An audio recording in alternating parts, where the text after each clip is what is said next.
Invincible is slowly creeping out to being one of the worst main characters in all of fiction.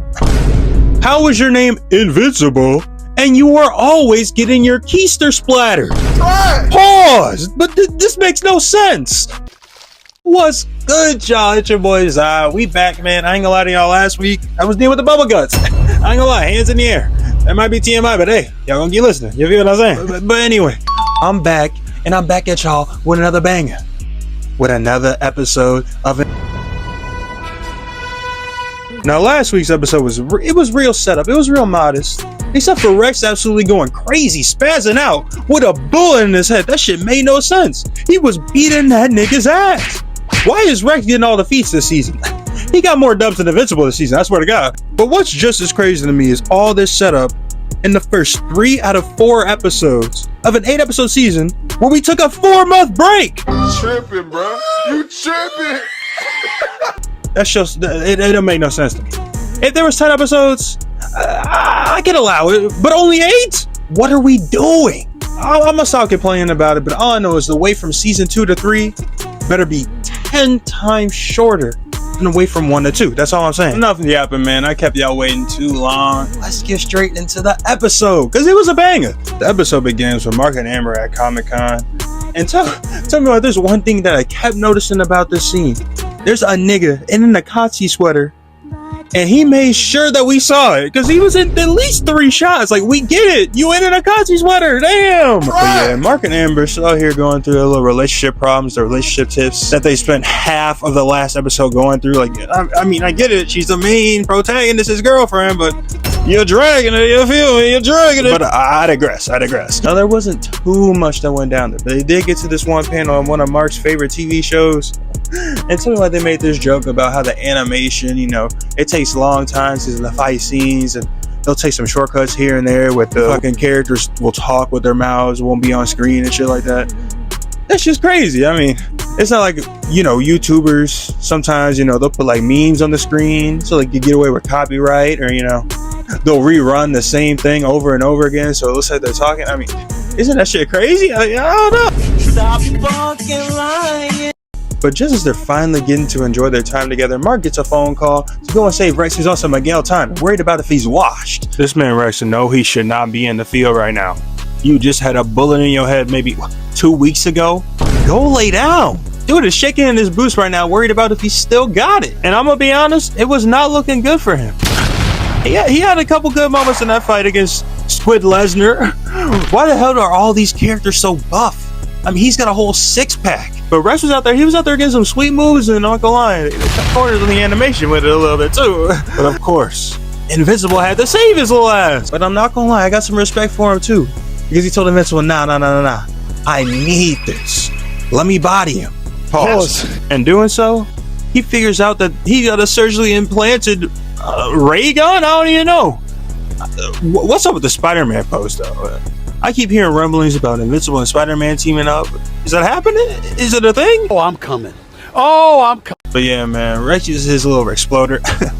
You see what I did there? And Squid Lesnar, he gets body. Rex thanks Invincible for the save, and he lets him know that if he needs it, he'll have the Guardians cover for him, so Cecil will get off his ass, which comes into play later. Fast forward, and we get some more Guardians lore, like Immortal on the verge of quitting, Monster Girl, and what's his name? Rudy? I always forget his name. I'm not gonna lie. Doing some shit with her training.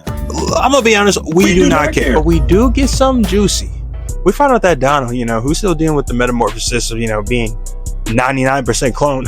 Star Wars or Clone Wars, if you know what I'm saying. He finds out that he didn't just die once. He's died over 30 times. And he chose to have his memory wiped. I don't think I'd want to remember all them devs either. I'm not gonna lie. But that's crazy. This man is becoming more and more clone with every death. But let's move on to something more positive, in a sense. After talking to his mom, Mark decides that it's finally time to lock in on a day with Am. No saving anybody, no leaving for missions. It's just gonna be him and her. And it was going good at first. I mean, they were going all over the world. The vibes was right. They was eating good food, having a nice dinner. It was chilling. That is until one of the soldiers from the Viltumite Empire finally shows up. Because, you know, Mark just completely forgot they told him to conquer Earth. And did he think they were going to check in on him? That was dumb as hell. Stupid. She was not playing any games. She was ready to snap Amber's head straight off her body if Mark didn't listen. But he tells her to chill out, you know, and he tells her to meet her in the sky and they'll handle things there. So she's like, fuck it. And she does, you know. It actually seems like she's pretty keen on talking. She actually might not be here to box. She starts telling Mark that he needs to see reason. He needs to see logic. He needs to realize that there will be billions of lives lost if the Viltumites do not take over. That sounds like we'll be slaves. I think we're gonna have to take those billions of losses. So Mark gives her a little challenge. If she's really about it, if she's really about saving all these lives, she'll let him go handle business and she won't get in the way. So she one-ups him. She says she'll come with. Mark and Anissa pull up to see this giant ass Kaiju dragon sea monster. If I saw that on my cruise, I would never go on a cruise again. Actually, you know that there's a bunch of evil monsters in this world. Why are you even on open waters? I'm staying in a crib, and even that might not be safe. Hey, but at first, Mark was piecing it up. He was giving them hands revolution. Ugh. And then it locked in and it started slapping the shit out of him. Even Anissa was looking down on his ass. She was listening. This the son of Nolan? This fraud ass nigga? She gave the Kaiju one more look and she said, I'ma just help your little ass out. And she goes straight through its head, killing it in one shot. He's a problem and we all know it. Then she brushes the blood off her like, ugh. These Viltumites are different, man. I don't know about Invincible though. Man, she uses this as a perfect example of why Mark needs to really start to lock in and be a little more like Omniman and take over Earth for the Viltrum Empire for our protection, apparently. I mean, I ain't gonna lie, I don't want to be a slave or none, but I can't cap. She's got a convincing argument there. Mark makes a grave mistake, man, because he starts giving her the whole sappy story, you know, thinking that she's gonna switch over to the good side, maybe. Nah. She's not here for that bullshit. In fact, it's simply pissing her off. She sprints at Mark so fast, he barely blinked. And she was there sticking his ass up into the atmosphere. The dude who makes your glasses gotta spend more time on them goggles, bro. Because they always gonna get broken. She gives Mark the meanest taxi uppercut. Double axe punch combo. I was doing alright. He got a little punching, but then she started bobbing and weaving. Then she smacked that nigga so hard he went bouncing across the 7 seas. She had that nigga Mark look like he was taking his 15. Then had that nigga in the fetal position. Stop. This is crazy. Get off your knees, champ. Keeps trying to convince Mark, just take over Earth, man. She ain't trying to kill you. But he says no. So she smacks the shit out of that nigga. Damn. She was really choking this man out while slapping the shit out of him. Mark, you're a fraud. Please do something. And she throws this man down. It's the Robin from Teen Titans pose and puts this man in a sand coffin. Oh. And now she's got her foot on his throat. Stop it.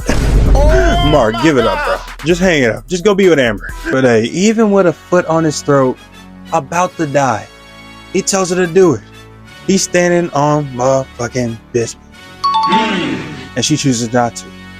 In fact, she chooses to leave. This shit killed me though. When Cecil was like, thank fucking God. That shit got me. Like, she had that man stressing. Then we get to the roughest part of the episode, man. Kind of. Mark finally returns home to Amber, who's stressing, probably dealing with PTSD from what just happened. I mean, she could have died in seconds. And it's finally time to rip the band-aid off. Because yes, ladies and gentlemen, it's over. It's all over. Mark and Amber, they're done. And I will be honest, I am one of those that think it's a long time coming. I feel like they've been setting up him and Eve for a while. They just need to go ahead and do it. They were dragging the Amber stuff. We get it. They aren't a match. To get it over with. And to just make matters worse, as Mark goes to call his mom for advice, a special someone answers. The Mr. Thing Kang variant finally decides to make his move. You thought I was gonna forget, didn't you? And then you ain't gonna click on the video, were you? Nah.